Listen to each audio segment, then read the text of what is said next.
So guys, here we have the O and the UL sounds. So of course spellings are the same.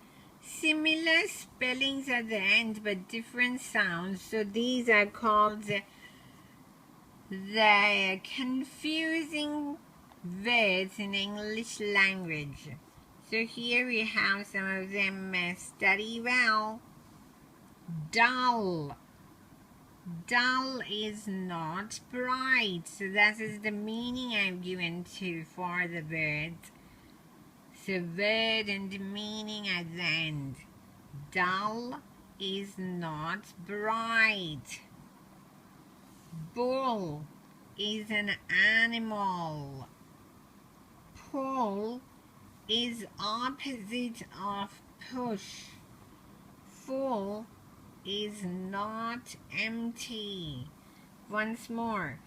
Dull is not bright. Bull is an animal. Pull is opposite of push. Full is not empty. So here we have bull, pull, full. These are the all sounds, the same last or the ending sounds that you can hear. Bull,